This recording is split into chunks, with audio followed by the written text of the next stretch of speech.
8h30, ravi de vous retrouver pour votre journal et au sommaire de ce mardi. Sa Majesté le roi Mohamed VI Amir al-Mouminin a reçu hier au Palais Royal de Rabat les 10 membres élus du Conseil supérieur du pouvoir judiciaire. Sa Majesté le roi a également reçu plusieurs ambassadeurs étrangers venus présenter au souverain leur lettre de créance.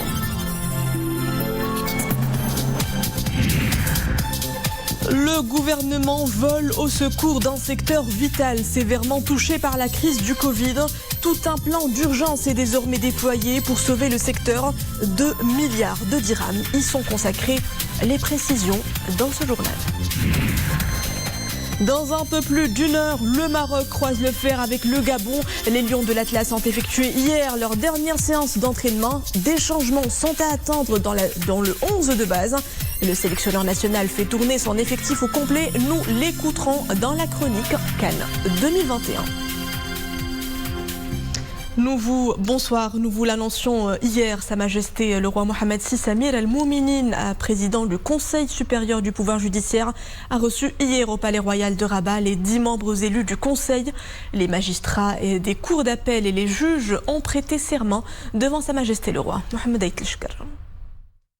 Les 10 membres élus du Conseil supérieur du pouvoir judiciaire sont composés d'abord des 4 représentants des magistrats des cours d'appel, les juges Abdallah Maouni, conseiller à la cour d'appel de Tanger, Souad Koukas, substitut du procureur général du roi auprès de la cour d'appel de Rabat, Zoubir Boutala, conseiller à la cour d'appel de Casablanca, et Abdelatif Tahar, conseiller à la cour d'appel de Nador.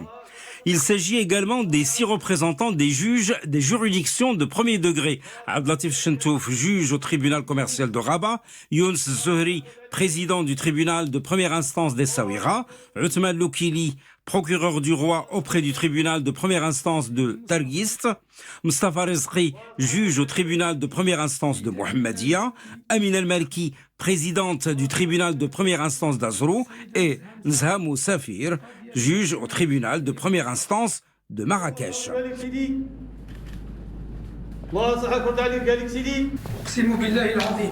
À cette occasion, les nouveaux membres élus du Conseil supérieur du pouvoir judiciaire ont prêté serment devant Sa Majesté le roi. Cette audience s'est déroulée en présence de Mohamed Abdel Nabawi, président délégué du Conseil supérieur du pouvoir judiciaire.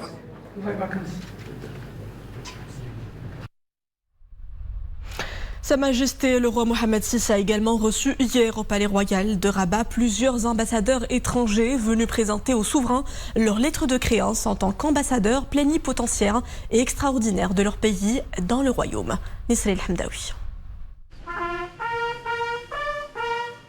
Il s'agit des ambassadeurs du sultanat d'Oman, de la République de Pologne, de l'Ukraine, de la République socialiste du Vietnam, de l'État des Émirats arabes unis, de la République du Chili, du Royaume-Uni de Grande-Bretagne et d'Irlande du Nord, d'Australie, de la République islamique de Mauritanie, du Royaume des Pays-Bas, de la République du Rwanda, de la République d'Afrique du Sud, de la République d'Italie. Il s'agit également des ambassadeurs de la République du Guatemala, de la Roumanie, de la République fédérale du Nigeria, de la République populaire de Chine, de la République de l'Inde, de la République de Sierra Leone, de la République du Kazakhstan, de la République du Burundi, de la République des Philippines, de la République de Bulgarie, de la République dominicaine, du Royaume de Thaïlande, de la République de Corée, de la République de Serbie, de la République de Guinée-Bissau. Il s'agit également des ambassadeurs de la République tchèque, de la République du Sénégal, du Royaume de Norvège,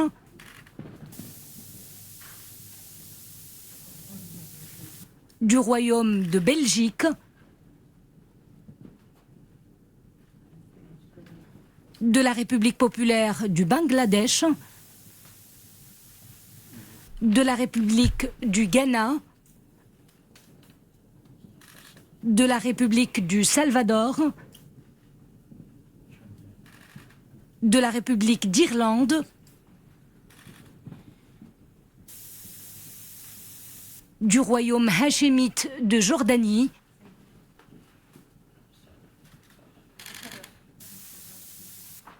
de l'ambassadeur chef de la délégation de la Commission européenne et de l'ambassadeur de la République arabe d'Égypte. Cette audience s'est déroulée en présence du ministre des Affaires étrangères, de la coopération africaine et des Marocains résidant à l'étranger, M. Nasser Bourita. À la suite de l'attaque ignoble perpétrée par la milice Houthi et ses soutiens contre le territoire des Émirats Arabes Unis, Sa Majesté le roi Mohammed VI a eu hier un entretien téléphonique avec son Altesse Sheikh Mohammed Ben Zayed Al Nahyan, prince héritier d'Abu Dhabi et vice-commandant suprême des forces armées émiraties. Au cours de cet entretien, Sa Majesté le roi a condamné vigoureusement cet acte abject qui a ciblé des innocents et des installations civiles. Le souverain a présenté à cette occasion ses sincères condoléances aux autorités et au peuple émirati pour les pertes humaines et ses souhaits de prompt rétablissement aux blessés. Sa Majesté le roi a réitéré l'appui ferme du Royaume du Maroc à toutes les mesures prises par les Émirats Arabes Unis pour défendre leur territoire et la quiétude de leur population face aux attaques ignobles de la milice Houthi et ses soutiens. Dans le cadre de la tradition de solidarité constante et agissante entre les deux pays frères, Sa Majesté le roi a assuré à son Altesse, Cheikh Mohammed Ben Zayed Al Nahyan, que le royaume se tiendra toujours aux côtés des Émirats Arabes Unis et apportera toutes les formes de soutien à ce pays frère pour la défense de sa sécurité nationale et la protection de ses citoyens. Covid-19, le bilan journalier des nouvelles infections totalise aujourd'hui plus de 7700 nouveaux cas d'infection, 18 nouveaux décès, nette hausse des nouveaux cas sévères ou critiques, 104 nouvelles admissions, dont 18 sous intubation. Les cas actifs sont au nombre de 60 527. Pour ce qui est de la campagne vaccinale, les primo-vaccinés se chiffrent à plus de 24 600 000. Le nombre des personnes ayant reçu 2 doses vient de franchir le seuil des 23 millions et près de 4 millions de personnes ont reçu en plus la dose de rappel. Ça y est, Omicron domine très largement au Maroc. Le variant représente 95% des nouvelles contaminations. C'est ce que vient de révéler le ministère de la Santé et de la Protection sociale dans le bilan bimensuel de la situation épidémique. Dans le détail, rien que la semaine dernière, plus de 46 500 cas d'infection ont été recensés, soit une augmentation de 33%. Le ministère fait également ressortir une sensible hausse des admissions en réanimation et aux soins intensifs. 536 cas recensés la semaine passée contre 42 pris en charge au cours de la première semaine de la vague. Autre indicateur de taille, 70% des décès concernent des personnes non vaccinées. Seule note positive au tableau, la vague de transmission communautaire du virus s'approche du pic. En attendant, elle se poursuit pour la 5e semaine. Et l'un des secteurs vitaux qui ont été sérieusement impactés par la crise du Covid, le tourisme. Après une timide relance, la situation s'est encore une fois dégradée après la nouvelle fermeture des frontières. Les professionnels comptent sur l'aide de l'État pour se relancer. Et justement, le gouvernement vient d'approuver un important plan d'urgence d'un montant de soutien de 2 milliards de dirhams au profit de ce secteur fondamental pour l'économie du royaume. Les grands axes du plan de relance avec Nisrina Ouzdara. Ces trésors magiques de Merzouga se dévoilent sous leur plus beau jour. Mais pas un seul visiteur pour les admirer, même pas des touristes locaux. Tout est à l'arrêt. Nous espérons une rapide issue à ce blocage. Les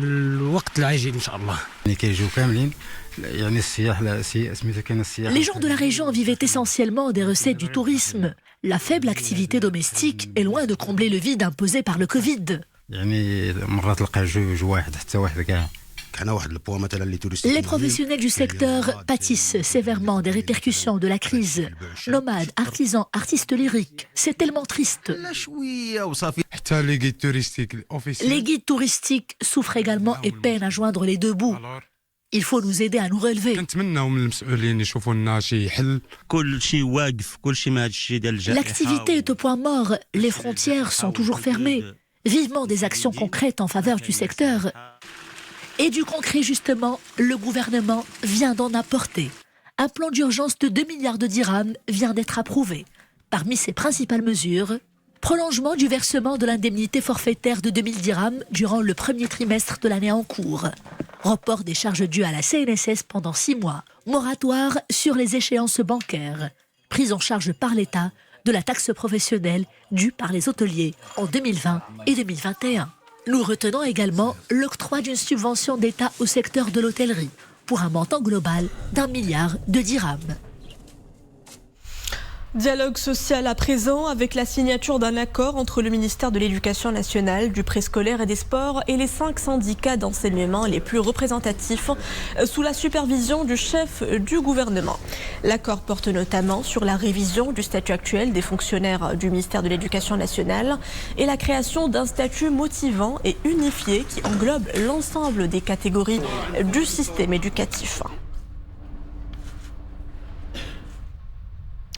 La terre a tremblé cet après-midi à Laayoune. Une secousse tellurique de magnitude 4,7 degrés sur l'échelle de Richter a été enregistrée au large de la province. La secousse s'est produite vers 14h45 à une profondeur de 10 km, nous apprend l'Institut national de géophysique. Et c'est déjà l'heure de votre escale Cannes 2021. Toute l'actu du tournoi continental, c'est tout de suite avec Boubkar Benrabrit. Bonsoir Boubkar.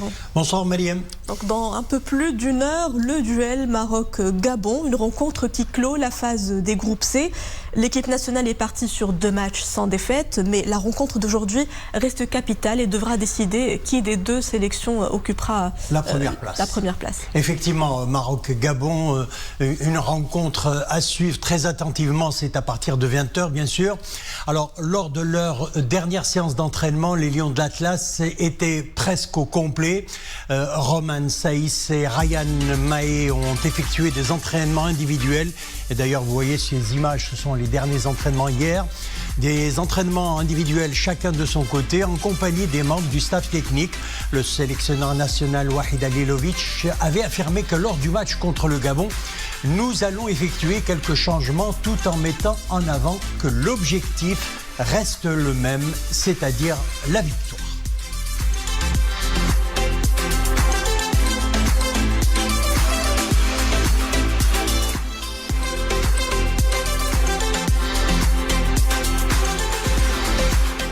Ce 3e match sera important pour la première place. Nous sommes venus ici pour finir premier du groupe. C'est ce qu'a affirmé le sélectionneur national. Le match sera difficile. Il faut qu'on soit à 100% pour l'emporter.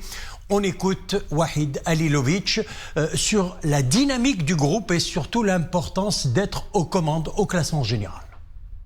On est dans un bon dynamique.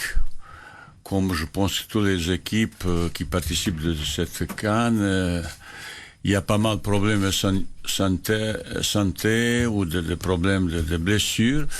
nous sommes dans un même registre.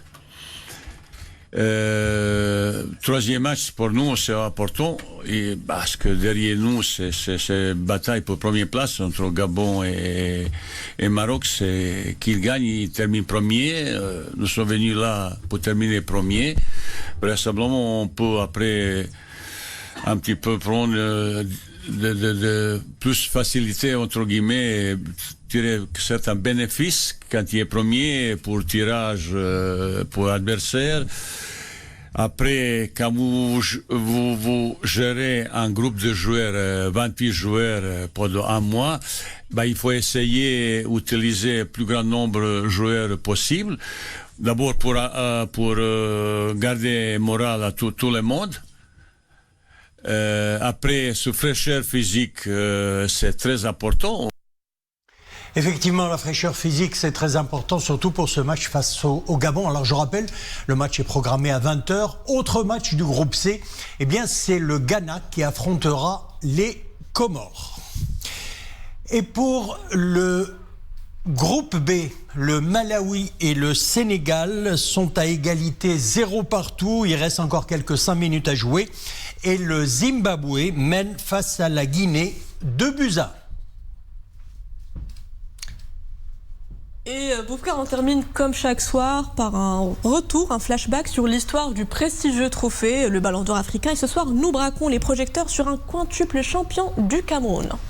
Effectivement, aujourd'hui, c'est un gardien de but dont on va parler. Il s'agit du Camerounais, donc Thomas Nkono, à 19 ans. Et en 1974, il trônait dans les buts du Canon de Yaoundé. Il s'agit donc de Thomas Nkono, nous venons de le dire, vainqueur de la Coupe d'Afrique des clubs champions en 78. Et en 1980, il joua la Coupe du Monde en Italie en 90 et atteint les quarts de finale, joué contre l'Angleterre, perdu difficilement d'ailleurs 3-2. Vainqueur de la Coupe d'Afrique des vainqueurs de Coupe en 1979, 5 fois champion du Cameroun, champion de Bolivie en 96 et en 97 avec l'équipe bolivienne Bolivar La Paz, sans oublier finaliste de la Coupe de l'UEFA avec l'Espagnol de Barcelone. Thomas Nkono a été sélectionné 112 fois avec son équipe le Cameroun. Vainqueur de la Coupe d'Afrique en 84, il décroche le Ballon d'Or africain à 2 reprises, en 1979, Mariam, et également en 1982. Merci Boufkar. À demain. Et nous souhaitons bonne chance surtout au Lion de l'Atlas. C'est à 20h. À 20h. Et nous arrivons déjà à la fin de ce journal. Merci à vous de l'avoir suivi. L'info est de retour à 20h30 pour le journal ICIA. Et demain, retrouvez Iman Ablou ici à la même place, toujours à 18h30.